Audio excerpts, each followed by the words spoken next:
guys, welcome back to my channel. I'm Payton Craft and welcome to the very first episode of Payton's Perspective. So today we're going to be talking about the CU Buffs football program spring game, which is set for next weekend, Saturday, April 22nd at 1 p.m. And let's put this in perspective for you. The CU Buffs football program was 1-11 last season. Yes, 1-11, and they have gone from being 1-11 to selling out a CU Buffs spring football game. Yes, they sold the game out, but do not worry if you did not get tickets. It will also be the only spring game to air on ESPN. So if you did not get tickets or cannot make it down to Folsom Field in Boulder, be sure to tune in at 1 on ESPN to hear Chris Fowler announce the game. And if you are coming to the game, there is parking available for $10. So be sure to get parking. You'll be able to park on campus of Boulder and then walk to Folsom Field for this game. Now, if you have not been to a spring game, it's essentially a scrimmage between the team and just a chance for you as a fan to see what could possibly be of this next football season. And it will be the first appearance Coach Prime has made as the official head coach of the football program. Now, to put this in perspective for you, the last 6 home games of the CU Buffs football team had about 43,000 fans in total in attendance.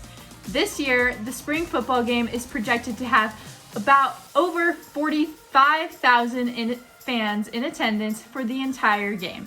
That is a record in itself, and I am so excited to be a part of this. Last year, I will admit, I did work the spring football game, and there was probably only about 100 people there.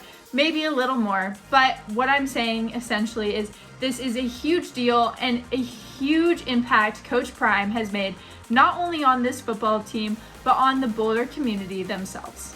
In addition, the game starts at 1, but there's plenty of things to do before the black and gold game starts.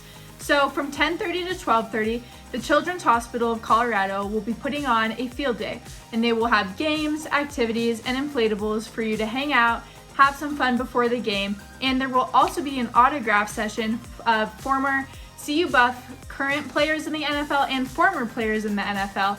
So be sure, get there early, get to Boulder Park, have a good time, and then come to Folsom Field at 1.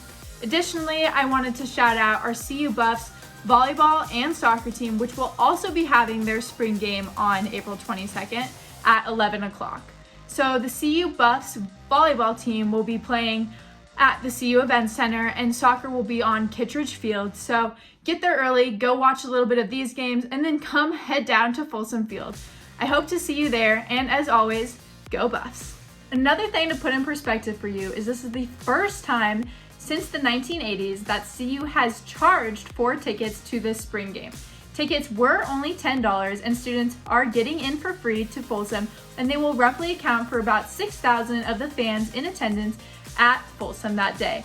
But it is crazy to put in perspective that they haven't charged for tickets since the 80s, and now they have sold out a spring game with tickets costing $10. So like I said before, there will be roughly around 45,000 fans in attendance at Folsom on Saturday, and the previous record of attendance for a CU Buffs spring game was 17,800 in 2008. So this is a really big deal for CU, and I am so excited to be a part of this Buffs football program. Also, I wanted to just point out the season opener for the CU Buffs will be September 2nd at TCU in Texas, but the home opener will be September 9th against Nebraska. So be sure to get your tickets if you haven't already, or come down and support the Buffs on September 9th. Tailgate, have fun, and go Buffs.